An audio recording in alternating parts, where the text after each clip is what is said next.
I think Night Mode better. In the room, they go to me. Like 10 numbers. I hang the checks off all of my events. I like all the profit, man. I hardly do percents.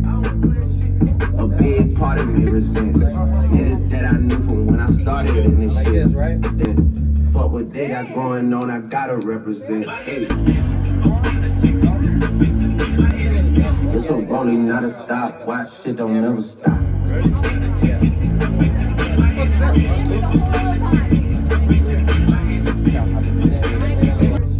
A big part of And boom, Lives Legion, we are back with another video, man. As you can see in the intro, with the little skit that I threw in there, plus the title of the video, today's reaction is about Michael Jackson, the myth, the legend, the greatest entertainer of all time, man. The mini beats of Michael Jackson. It's actually perfect for the time because if y'all didn't watch or if y'all don't know, it's a biopic, I think they say, about Michael Jackson out right now. I actually just watched it with my mom this past Sunday. And boy, I was one of them people, I was young. I was really young when Michael died. Not too young. I was probably like 5th grade. I definitely cried. And rewatching that movie, bro. For one, it was so many performances in that movie, bro. I got goosebumps. And I think it's so fire that his nephew is playing him, bro. Like, I heard people being like, who's should play Mike? He was so on point, bro. I be seeing these little other motherfucking we be seeing these other impersonators, especially one bro, what's his name, Fabian whatever Jackson. We just saw him perform that bullshit human nature shit. Everybody sing. Why?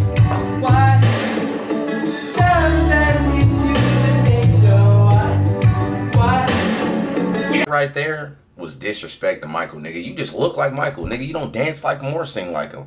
But Jafir, bro, I think that's how you pronounce it, who played him in the movie, nigga. Not only is he his blood, but bro, that nigga sounded just like him, bro, and danced like him in a lot of scenes. It was fucking me up, especially if you watch that movie, especially the ending, bro. When the I'm bad, that shit, the wig was on point. Everything was on point, bro. It was crazy as hell. But enough of that. Go check that out, shit. If y'all haven't though, 10 out of 10 movie, bro. It definitely re-sparked my fandom of Michael, bro. I was watching clips, interviews, and all that shit, like, days on days. Still till right now, probably, for real. I've been playing this music and all that. Go check that movie out, bro. It's a 10 out of 10 watch, bro. But we got a reaction today with Monty Balls. Talking about MJ has some ops, bro. A lot of people thought MJ was, like, just soft, sweet, and then people thought he was sassy, bro. MJ had the hoes, bro, and he didn't go. MJ knew how to fight, bro. They say he beat the niggas up and all that, bro. So, like, don't put respect on my boy name. Like, people be thinking, like, you feel me? You gotta think. He real loose with dancing. My boy will really beat the shit out of you, you feel me?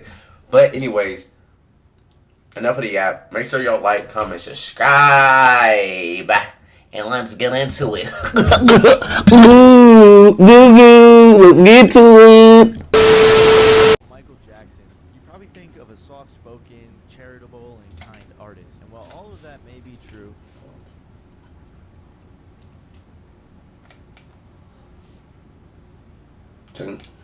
when you think about Michael Jackson, you probably think of technical difficulties, y'all. While all of that may be true, what a lot of people don't realize is that he could be a little cutthroat, especially when it came to beefs in business, which inevitably led to him having some serious back and forths with his fellow artists, with some labeling him cold as ice. So join me today as we look into the many beefs of Michael Jackson. When Michael Jackson and Eminem beefed, it was pretty surprising. Michael and Eminem? Some of the biggest names in the music industry. I think I heard about this one a little bit, y'all.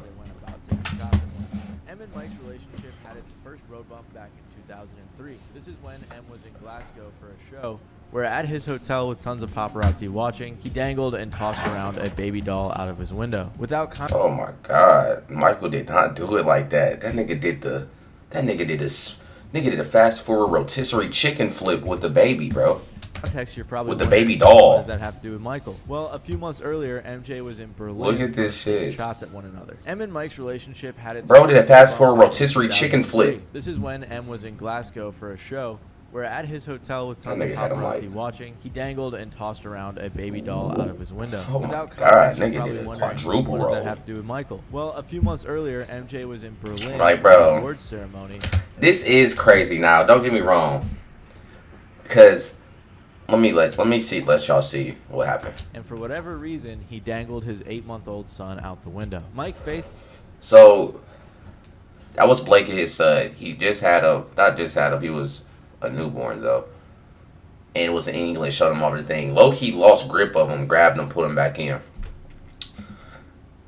Don't get me wrong, it wasn't like he maliciously did it, like, oh, I'm about to risk my baby's life. But that showed, like, Michael cares so much about his fans, bro. He just wanted to show his fans his baby, bro. Like, and he can't do it in the crowd. Like, he's the biggest superstar. He can't walk up to him and show him. They'll fucking tackle him and the baby. So he got to do it from, like, a distance, you feel me? So he on the balcony, he know they can't get to him. But I ain't gonna lie, like, that's one of them, like, he thought of pleasing the fans so bad that he did not think that was probably, like, nigga, that's a terrible idea, nigga. Like, no matter what the context is, low-key, like, I love Mike, bro. And we don't go for no Mike disrespect over this way. But, I'm a realist, that was not a good idea, though. Like, putting him over however many story that was is just, like, no matter what the context is, that's probably, like, a very bad idea, nigga. Like, 10 times out of 10, that's not a good idea. But that just showed how much he cared about obvious backlash us, bro. for this terrible mistake, which led to him eventually apologizing, saying, "I got caught up in the excitement of the moment. I would never intentionally endanger the lives." I told you, he was just caught up in the moment, bro. Regardless of excitement, maybe he was just trying to show the kid off to the crowd. That could be it. I don't know. But what's important is that it was a pretty bad public moment for Michael, which he took a decent amount of criticism for. And that's why Eminem mocked him. So you could see how this would start a bit of a rift between Michael and M, who weren't even friends before any of this. But Eminem decided to take it a step further. In 2004, Eminem dropped the song Just Lose It as the lead single for his album Encore. Along with the song was a music video which had multiple scenes clearly God, my nigga Michael. fucked up, bro.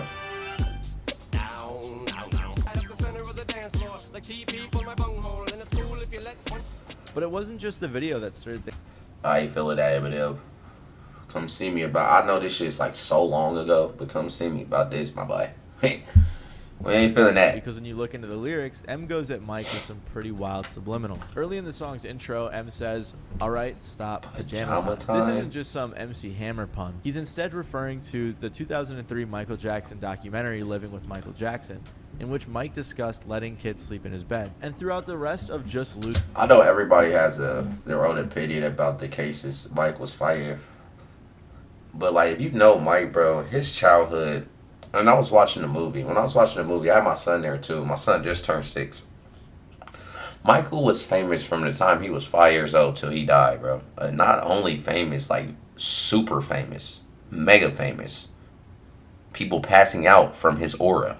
Literally, not figuratively. Literally passing out. They had a pass out section at his shows because people were fainting and hyperventilating when they saw him. From a very young age all the way till his death, like I said. Like, so with that, he never had a normal life, bro, including his whole childhood.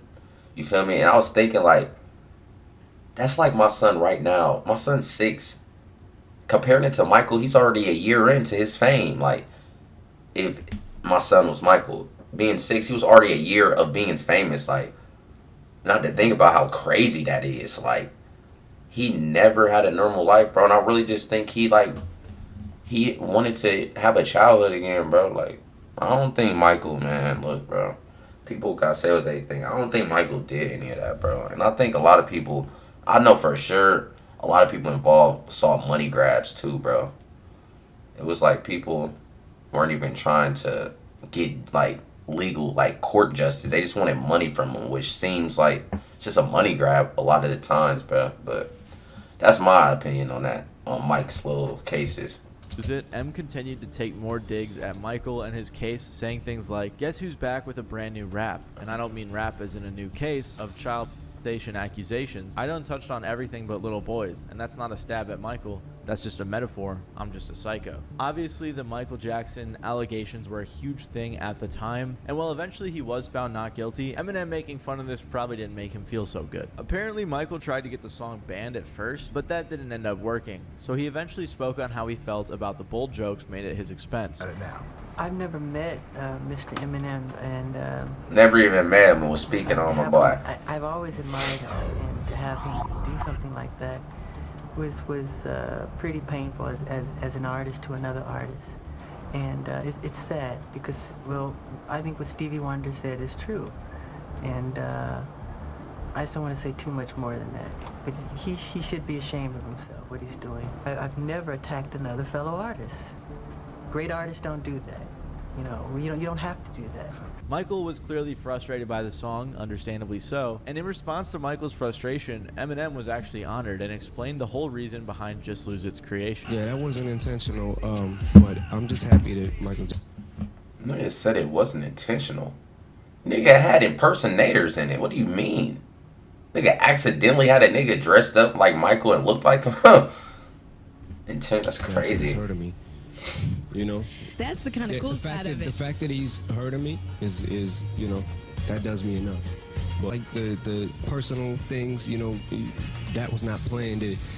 It was making no personal judgment from Michael Jackson. It was not, you know what I'm saying? Like, it was completely meant to be all in jest. The beef up until this point was pretty one-sided, and after this, it went pretty silent. That was until in 2007 when things subtly reignited behind the scenes with Michael's Sony ATV publishing partnership. This group already owned a significant amount of projects for major artists, but then they secured Viacom's famous music catalog for $370 million, which included a lot of Eminem's back catalog. Let's play big bank, take a little bank. One thing about Mike is Mike not going, like I said, Mike definitely be ass, but he didn't want to do that. He wants to heal the world. He'd rather just buy everything that's fucking owned to you and just control your career. That's what happens when you beef with niggas that's fucking rich as shit. I can't relate to that. Nigga, imagine a nigga, you beefing with a nigga. You making diss songs, you dropping subliminals, little jokes and shit, skits, making fun of them and shit. And you go to work the next day. And you find out, oh, we got a new owner and all that. And the owner of your fucking job is the nigga you beef with. What the fuck do you do? Some fans theorize that this was all a part of Michael's get back for Just Lose Nigga, It. checkmate. The purchase of famous music included some famous names like Shakira.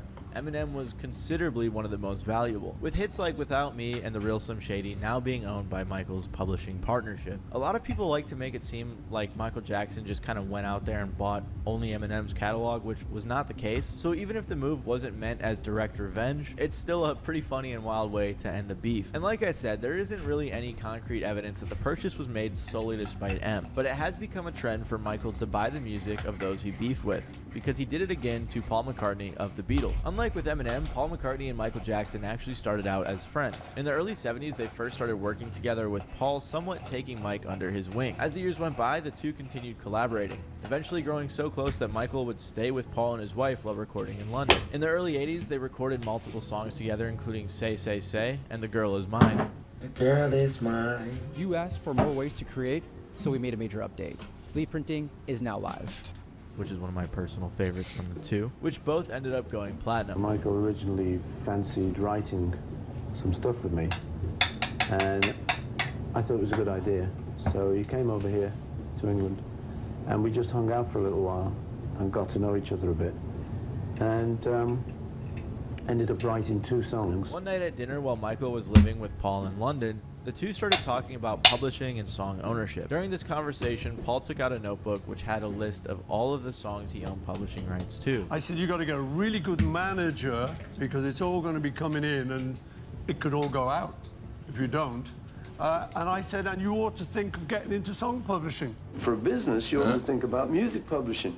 It's because it's very good business. You love music. I'm into it. It does very well. It's a nice, easy business for musicians. I think this was the first catalog he had bought too. It's a very rewarding business because it's music, songs, beautiful songs. He was trying to tell Michael that investing in music catalogs and publishing rights was the right thing to do. It was a smart Bro wanted him to invest in music. He ain't know. He didn't say my music, man. investment. And Michael took this advice to heart, in the same conversation even insisting that he would buy Paul's music one day. However, as bold as it sounded, Michael wasn't joking, and it ended up being one of the best financial moves he ever made. At this time, Paul was pretty deep into the music publishing investment game. He owned a bunch of songs and catalogs. He learned this the hard way though, after being almost forced to sell the rights to the Beatles music in the 60s. This was due to a tax problem in Britain at the time, and to avoid paying about 90% on their earnings. So to dodge this, he created Northern Songs Ltd. and later took the company public. While this was a smart move at the time, the decision ended up turning bad in 1969 when the Beatles publishers sold their shares of the company to Britain's Associated Television, also known as ATV. Sound familiar? None of the Beatles members or any other shareholders that's how I got of to Northern Songs ATV. were aware of this sale or even able to prevent it regardless. When they did eventually find out about it, counterbid attempts were made, but in the end failed, which means too not late. only did they lose the majority of their company, but they also lost the publishing rights to their music. The whole ordeal ended up becoming an example in the industry of why you should never sell your music's publishing rights, a lesson which Michael learned a lot from. Gotta hold on, Throughout hey. the next Gotta hold on to the masters, even if it's not yours, my nigga. few years, Michael started buying up decent-sized catalogs across the industry. At first, passing up on most of the options presented to him, only buying music which he had an affection for. But when Michael's career really started taking off, he had a ton more money to play with, which led to him diving deeper into the publishing game. Eventually, in 1985, Michael's team approached him about the massive ATV catalog being up for sale, asking if he wanted to make an offer. Initially, he was only buying copyrights, but the ATV package came with a bunch more, including studios, equipment, and even life insurance policies, which was common for Damn, publishers you to get all of offer that? the biggest artists, one of which was for Paul. Apparently, over the years, Paul had made some weak attempts to bid for ATV, but never anything worth considering. It's believed that Paul just really wanted his music and not the thousands of other songs and things that it came with. However, since the Beatles tracks made up a significant portion of the catalog's value, it was hard for ATV to agree to selling one without the other. And eventually, Michael decided to buy ATV Publishing for $47.5 million. Cha-ching! Which officially granted him ownership to thousands of songs, including 251 Beatles songs. When Paul Damn, that's a bag. One thing about it, bro, Beatles music is always gonna be commercially successful. You get that, you gonna make it back. You making your money back is just a matter of how long you gonna make your money back. But you gonna make it back. Paul became aware of this, he was pretty pissed off at Michael, and he said, "I think it's dodgy to do something like that, to be someone's friend and then buy the rug they're standing on." Michael allegedly tried to call Paul many times to talk things out, but in his frustration, Paul hung up every time. As more time passed, Michael used the Beatles songs in numerous projects, profiting significantly off the publishing rights. In response, Paul reached out a bunch and tried to prevent this, arguing that the music being used in commercials and other things cheapened it. But Michael continued saying, Nigga, everybody else was doing it. What's the problem with Michael doing it? And how are you gonna get mad? They just said that he was throwing offers to them, but they just kept denying it. Nigga, just because you was trying to be cheap and couldn't buy it, you mad at Michael because he came and dropped the bag that they wanted. You can't, like, am I wrong? Am I the only one to see what are you mad about? Am I the only one that sees there's no problem with that or something? Because, nigga, you wanted to short a catalog that was your music in it, nigga. You should have dropped that 47 if you want to drop it. You gonna get mad because Big MJ came through with them racks on your ass. Hey, he dropped them, not racks, M's. Big bank, nigga. And either if he blew it, he should have it. He a Beatle. He should have had that 47 million, or maybe he didn't. But hey, I think he sold it because he gave Mike the game on buying shit and then shit. Well, go, hey, end up being his that he bought. You feel me? I don't see no problem in that shit. Michael invested in your music and you didn't want to. And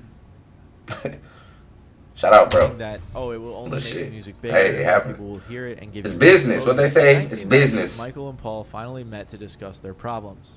But I do intend to have a word with him. I spoke to him in LA, actually. You did? Yeah, and said, look, we've got to come to a good understanding here, because there are a number of things I don't like about how he runs the company. In our case, the trouble is... Well, maybe you should have bought it. I don't know if you heard about that. The hell? But the trouble is that we never did do commercials. With the Beatles, we had all those offers. Paul said to Michael that he was basically tricked into selling his copyrights while he was young, and now he feels betrayed that his old friend is using this mistake to put off his music. Michael was claiming that he didn't mean to hurt anyone by doing this, and he was confused. Shortly after this, Paul's attorney reached out to Michael's team and stated that the two artists agreed that Paul's royalties... That's like you being at work, you got a boy, a friend, you feel me, a friend, and you tell him, like, so give him some advice, like, look, man, what you want to do is you just got to get close to, you got to become friends with a, let's say like a CEO, man. You got to become friends with a CEO. You get in good, you work in, and then you buy the company, you feel me? And then the nigga get mad because, shit, with time coming on, his friend that he told that game to get cool with the CEO of his job, and he get cool with him and buy his shit. And now the nigga mad because, bro, why did you buy you gave me the game, bro. You can't get mad. If you my boy, you should be happy that there or not. Like I said, yes, you could be feel a type of way because it's your catalog in there. But nigga, like they said, you were throwing offers to them that was not good. They did not. They would have gave it to you. You should have threw that 47. Can't get mad at Michael for executing profit. The hell type of world is that? If that's your boy, sure. He just salty that this is, that's all. Music would be increased. However, when Michael's team asked him if this was true, Michael shot this down, saying they never agreed on it. And in response, Paul's team threatened to sue. Apparently, behind the scenes, Michael felt that Paul had many chances to buy his music back, but passed on Literally. it too cheap. So now, literally, you had all them chances. You wanted to be cheap, so you didn't get it, and he did because he wasn't. So you feel me? Whoop-de-doo.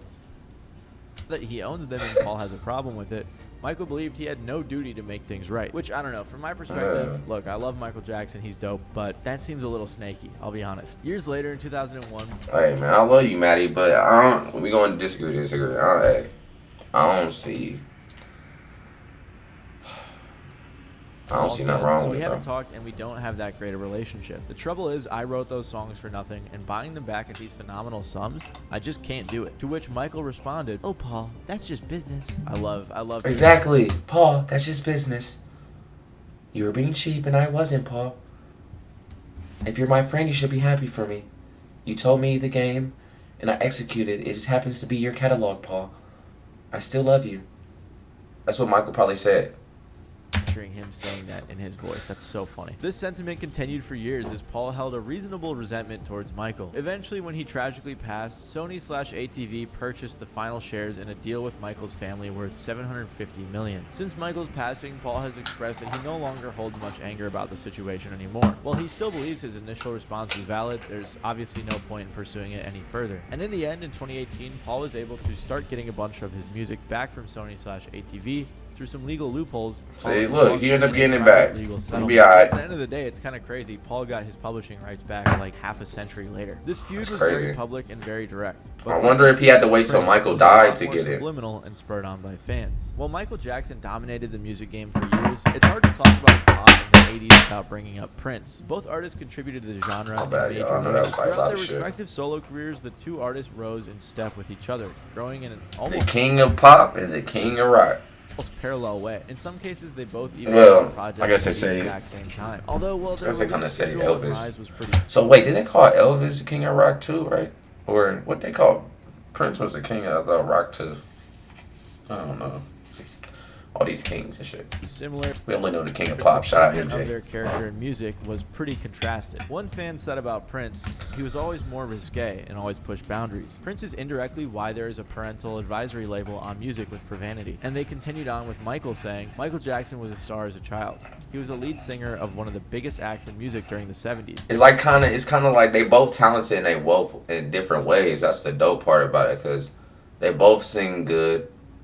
One is a phenomenal dancer, and the other one plays like I think Prince plays like 8 different instruments. He played 8 different instruments. Rest in peace to him too. So they were both talented as hell. It's just sad that like damn, they kind of got the industry kind of put them against each other. That's the thing, like with sports and all that. I don't know why we do it, but we always got to put people against each other when it's like 2 people in their peak. We're not all right with just saying they both good. We got to see who's better. That's one thing about us. We not as humans, we don't settle for just ties or anything. We need to know who's better for some reason. And it made them like low-key go against each other for real. We could have had crazy Prince and Michael Jackson hits, bro. Therefore, he basically has two careers. One as a child and one as an adult. Michael Jackson was probably the greater entertainer. Funny enough, the two were born in the same year, only months apart. And both grew up in the West. Surprisingly, 1958 was a crazy year. That year don't owe us nothing. That year gave us Michael Jackson and Prince, nigga.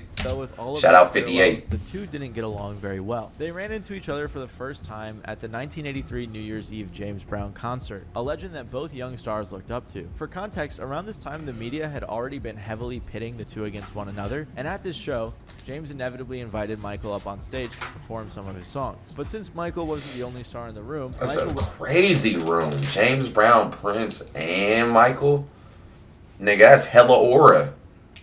All them fans right here in the background.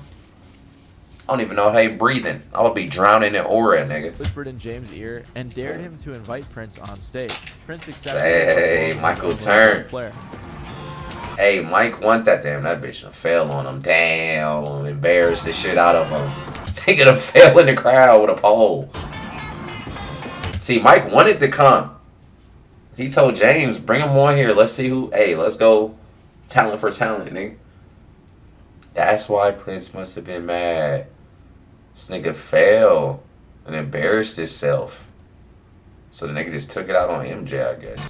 This was the which is crazy because it's not his fault you first failed. and last time that Michael and Prince ever shared a stage. Damn. And after watching, you probably think there's not much negative to point out, especially since Prince clearly had the crowd screaming, even if he didn't sing that much. But when you look at the details, a bunch of things actually went wrong. Apparently his guitar was malfunctioning, and when Prince attempted to swing on the prop light pole, the entire thing fell on his back. I told you that shit failed, bro. I knew I wasn't tripping. Damn. In front of his Hey, that shit hurt. Whoever that fell on. Hey, y'all, look at this. The little light thing. Watch that shit. crowd. Again, this doesn't seem too bad, but since it was wham! That bitch, ooh. That bitch obliterated. Whoever that fell on got CT to this day. Your event in front If of they're his alive. idol, you could see how it felt a bit embarrassing. To make matters worse, Michael, who invited him on stage, mocked Prince relentlessly for this performance. And as a result, according to Quincy Jones, okay. I guess, okay. I thought he got mad just say Mike low-key was on his ass making jokes. Hey, bruh. Mike, what? Hey, I told y'all, bro. Y'all going. Hey, Mike threw shots, too. I ain't saying like that.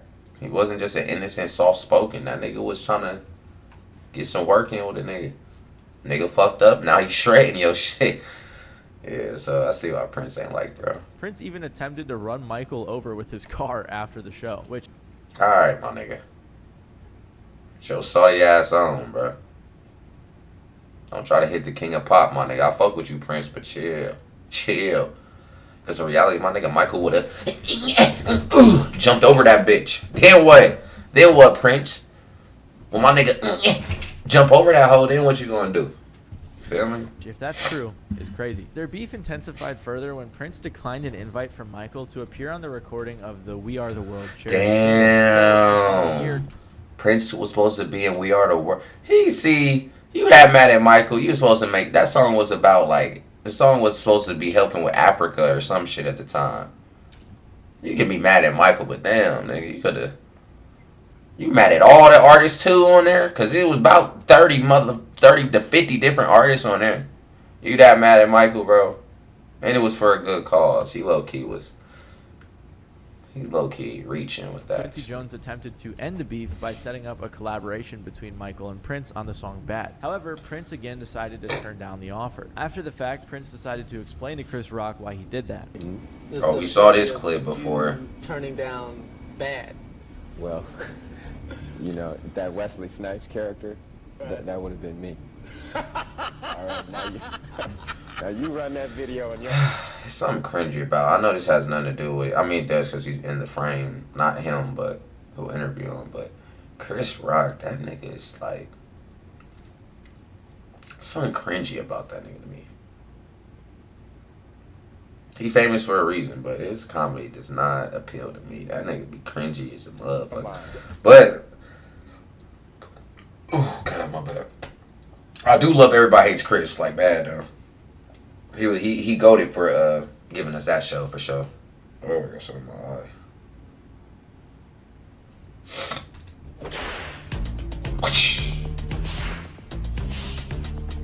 The first line of that song is "Your butt is mine." You know what's so crazy though?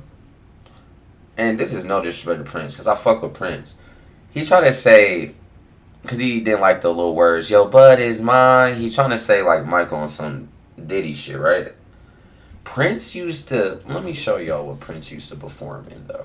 He tried to say because he said "your butt is mine," Michael Fruity, you gonna be saying that to me? I ain't saying it to you. You ain't saying it to me. But you're allowed to fucking wear this in a performance. I've never saw Michael wear fishnets performing. Or a auntie fit. He might wear a crazy jacket. But Michael wasn't wearing fishnets. You gonna sing that to whom? With that outfit. Because you sure ain't singing it to me. And I sure ain't singing it to you. So, in response to this and other sneak disses, Michael said in a later released audio recording for his 1988 Moonwalk memoir, "I don't like to be compared to Prince at all. I have proven myself since I was real little. He feels like he's my opponent. I hope he changes because, boy, he's gonna get hurt. He's the type that Mike." Hey, yeah, Mike. On saying, "He was so rude, one of the rudest people I've ever met. Prince is very competitive. He has been very mean and nasty to me and my family," which is one of the his family is crazy though. of this beef. In the following years, the two continued to have little run-ins here and there, with Michael repeating his attempts to bury the hatchet and Prince also repeating his denials. It wasn't until Michael's death that Prince appeared to experience a change of heart. After hearing about Michael's passing, Prince allegedly canceled rehearsal and went home, where he locked himself in his room for days. In further interviews, he spoke on this, saying, "It's always sad to lose someone you loved. To talk about it, I'm too close to it." And in tribute, he even started performing a cover of Michael's Damn, see? Then later in That's 2016, Prince also tragically died very young, with some of his close friends expressing sadness that the two stars, Michael Jackson got back and Prince, cool. never realized how much they had in common. It's fucked up it took Michael to die, but at least you feel me, they both, at least Prince died with that hate not on his heart and shit. Before it was too late. And while this is a sad story, it's almost more sad to hear that Michael had a pretty serious beef with his own brother. Michael Jackson got his start Tito? through the Was it Jackson Jermaine? 5, No, I think it's a band Jermaine. made up of him and his brothers Jackie, Tito, Jermaine, and Marlon, managed by their father Joe Jackson. The group experienced a lot of success, and from the outside it seemed like everything was great, but that was far from the case. Inside the group existed a growing rivalry and power dynamic fueled by sibling jealousy, and eventually it even led to a brother-on-brother diss track. At first, Michael's older brother Jermaine was the Jackson singer, until their mom noticed that Michael had a lot of talent, so eventually he was promoted to lead singer, which you might think, oh man, now they're gonna hate each other, that's where it all started. But they were still super close. Nah, they was I was the lead singer first. When he started singing and he started watching James. Hey, no disrespect, because they was all talented, but look, hey, shout out to my Dukes. Because Jermaine ain't Michael, with all due respect. Jermaine is not Michael, my nigga. So that was a great decision to make. Brown and Joe Tex and all these people and Sammy Davis and Jackie Wilson, it was over. He could watch something and do it, and that's how he patterned himself. Jermaine and Michael grew especially close due to the pairing of their unique voices attracting a large following. A big part of the Jackson 5 doing well was because of both Michael and Jermaine's talent. In a similar way to Michael and Prince, problems arose though when record labels tried to pin the two brothers against each other. See, I'm telling you. Now, what I said a little earlier was different, because I was saying, like, as fans or people, we try to put people against each other. But it's another way, which these executives and all that, they want to put people against each other, especially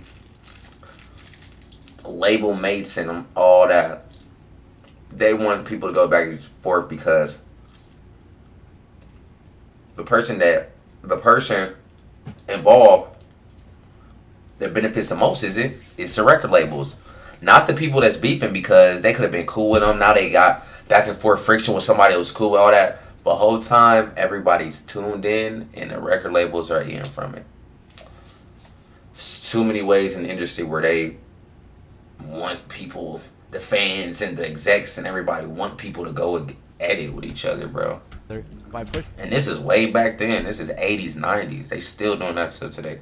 For them to produce solo projects. Even with this, the two were still tight. While their bond was strong, Michael quickly grew in popularity, noticeably eclipsing his brothers. And even with the marketing team at Motown Records pushing each brother for their unique personalities and roles in the band, Michael always got the most shine. During many of the press events is when the rivalry really started to get pushed, especially following the release of Michael and Jermaine's first solo album. Around this time, reporters asked the brothers playfully if one of them thought they were better than the other.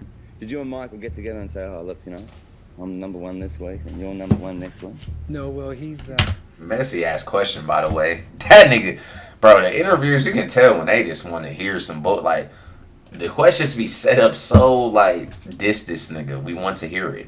Like, he wants them to say something bad, bro. I'm number one this week and you're number one next week? No, well, he's... the timing was just perfect. His album was out before mine, and mine came out. I guess we both hit the charts at the same time. And at times they even ask more direct questions like when Mike is going solo and he's going to leave the Jackson 5 altogether. And I always find it slimy how the media likes to pit people against each other, especially when it's brothers. And despite this, they still seem lighthearted. What we just say, y'all? It gets so big. There's so many people. The fuck, nigga, look like an off-brand Michael. I hate to say it, cause it's like I'm putting them against each other, but like. Shit throwing me off, the jacket and the hair, like, nigga. Hey, Michael. That come around, the legal people and everyone, and they sort of almost pull you away. So it's important for us to continue to be a family and to stay together, because they divide and conquer. Mike even said about he even knew it. He even knew they was doing it. Some people don't realize it, but shout out to him being smart. He peeped what they was doing. I get his hand-me-down clothes. It was his voice I first imitated. I loved his sound. He showed me the way. But even when the bond seemed unbreakable, eventually the two would drift apart. Jermaine went on to marry the daughter of the Motown Records founder, which on the surface doesn't seem bad. But the problem is, around this time, the Jackson 5 decided to split from Motown. This was due to the group being dealt an extremely unfair deal, which left them with a shockingly small amount of royalties. So they instead went over to Epic Records, where they got a better deal. And this caused a problem because Jermaine decided to stay with Motown. He officially split from his brothers, and his spot was filled by his younger brother Randy. In reflection of this split, the sense of detachment and loneliness was profound. I didn't feel like I had lost my right arm. I felt like I had lost every limb. I had Hazel Gordy, of course, but the brotherhood was intrinsic to who I was and everything I knew. When it was ripped away, I felt something tear. And Michael had a similar sentiment, saying, I clearly remember the first show we did without him, because it was so painful for me. Since my earliest days on stage, and even in our rehearsals in our Gary living room, Jermaine stood at my left with his bass. I depended on being next to Jermaine. In the end, though, brotherhood won. At least that beef didn't go too far. It was just a little phase. And Jermaine rejoined the Jackson 5. This time, though, they had to go by the Jacksons, since Motown legally owned the name the Jackson 5. Despite the two being reunited, though, they began leaning more into their solo careers. Jermaine did well for himself, generating a strong amount of popularity, but Michael's growth obviously was on a whole nother level. And by the end of the different 80s, trajectory. Michael had claimed his throne as the king of pop. On the other hand, Jermaine signed a deal with Clive Davis and never seemed to peak like Michael did. And when looking back, the bitter truth came out. Michael allegedly always thought he was smarter, worked harder, and was more talented than his older brother. On the flip side, Jermaine always felt that Michael's timing is what made him the king of pop. Jermaine said, looking back, that was supposed to be me. That's why I stayed at Motown. We had plans. Sounds like a hater thing to say. But once Michael beat me to that nigga Michael would have been great no matter what. The shit that just the way his brain worked, no matter what era, he would have adjusted, bro. Sure, it would only be him. Up until this point, most of the I truly believe that. At least until 1991, when things turned ugly. Jermaine began working on an album with Babyface and L.A. Reid. Michael found out about this and coincidentally called Babyface in L.A. requesting a meeting. He even sent a helicopter to fly the two record moguls out to Neverland. Jermaine found out about this meeting and immediately requested to be released from his label, claiming that Michael was tricking Babyface and L.A. in order to sabotage his career. Apparently, when Babyface and L.A. arrived at Neverland, Michael said he had no clue who they were. confusing them for Jimmy Jam and Terry Lewis. Regardless, Michael kept them busy for about a week, leading them on with music that was never actually going to happen. Apparently, Babyface and LA brought up Jermaine's frustration to Michael, and they said that he couldn't care less. LA Reid remembers the conversation going something like this. "He'll get over it," Michael said. "That's not really the problem," LA said. "The problem was that he wants off the label now." "Did he sign a contract?" asked Michael. "Yes," LA said. "Then he'll have to live with it because those are the rules," Michael said, and walked out. That Michael Jackson was a shrewd man. He was not wrong, but you didn't expect he ain't speak bad on him. What did you want from him? They really wanted him to speak bad on his brother. Shit, he just said, hey, it's not really a problem. Shit. He said, you don't have to live with it. That's just a brother perspective. You expect a little compassion or something. No. Cold as ice. And after about a week, they grown, Babyface bro. and LA returned. What was he supposed to say? Worked with Jermaine. While there isn't concrete evidence proving Michael's point was to delay his brother's work, many fans and people connected to the situation believe it was the case. Especially Jermaine, who, when LA and Babyface got back to Atlanta, decided he was going to make a diss track on his own brother. The vicious track was titled "Word to the Bad" and featured lyrics denouncing Michael as... I've never heard this track ever. What? Shallow and selfish. Jermaine even went at Mike for allegedly changing his skin color and obtaining plastic surgery. Alright, nigga. Come on now. Yes, he got plastic surgery, nigga. Y'all had the same dad, and you grew up with him. You knew what his dad was saying about him. And nigga, he got vitiligo. Facts. I paused it probably too early because I'm sure he probably apologized for saying this about his brother. But still, nigga. He also said that Michael hadn't answered he was his just phone trying to say calls anything at that time. 1984 to 1992, you saw Michael maybe 3 times a year during that period? Yes. You sent him letters? Yes. Packages, but he never responded to any of them? No. Why didn't he want to see you, Jermaine? It's not that he didn't want to see me. He could have picked up the phone and seen you anytime he wanted. No, Michael don't call. Jermaine also said, I understand he's a very busy person, but after you try to contact your own brother and he doesn't call you back, you begin to wonder if he hasn't just completely lost touch with reality. Michael obviously didn't like the song and was even driven to sneaking into his parents' house to confront Jermaine, who apparently was avoiding him. The song. Michael was all that bullshit. He's trying to pull up a Pops in them crib. He's about to fight Jermaine. Told you Michael wasn't feeling that. Saying, Michael wasn't like that. Going to go off on a tangent saying that Jermaine is jealous, but it's not true. Michael and I have never feuded. The only reason I wrote this song, and it came from the bottom of my heart, was to help my little brother get a grip on reality. I never meant to discredit him. The song was never supposed to come out in public, but now that it has, I'm here to say that yes. Nigga, how did it? Yes, it was. He just shot it back. I wrote it. How did it leak? Although did it leak? The track was the peak of their beef. Nigga, you dropped it. What do you mean? It. Because whenever Michael and Jermaine spoke following its release, they seemed to have everything hashed out. And while the Jackson family had plenty of other drama, some involving more rumors of Michael suppressing his siblings' careers, in the case of Jermaine and Michael, the two ended on good terms. I don't think he suppressed his brother's careers. I think what it was, he was just a fucking crate. Like I said, he was the biggest superstar ever to live, you feel me? And naturally, they're going to lift him up because he's so huge and forget about them, you feel me? I think as big as he was the discredit, and it wasn't him physically suppressing him. It was the people naturally just looking at the light and forgetting about, you feel me? The other people. And as you may have noticed throughout this video, there were a lot of allegations and rumors about Michael Jackson, which is bound to happen when you're the king of pop. And one of the biggest rumors was that we never actually heard Michael Jackson's real voice, and that he instead pitched it way down for the public, which was actually a little bit true. And if you want to learn more about that, make sure to check out the video. Hey man, W video, man. Let me know what y'all think about Mike's opposite. What was y'all's take on like the situations he was in? Make sure y'all like, comment, and subscribe, man. These videos gonna keep coming. We on a road to 200 subs. Every day we get more and more, bro. I love y'all. Let's grow together. I do have a Discord. And we have all the information in the description. Join and follow me on all platforms. I love y'all. Peace. Whoa. Hold on real quick. I just want to let y'all know I do have more than this main channel, man. Make sure y'all look at my gaming channel. And we got a sport channel for all sports, specifically football content. I'm going dollar for dollar. I'm going dollar for dollar.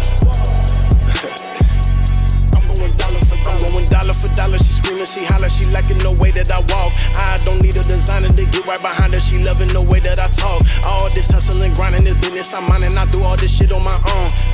Now I'm writing on my wrongs. Picking up pieces I'm on. If y'all not watching my daddy, what are y'all doing?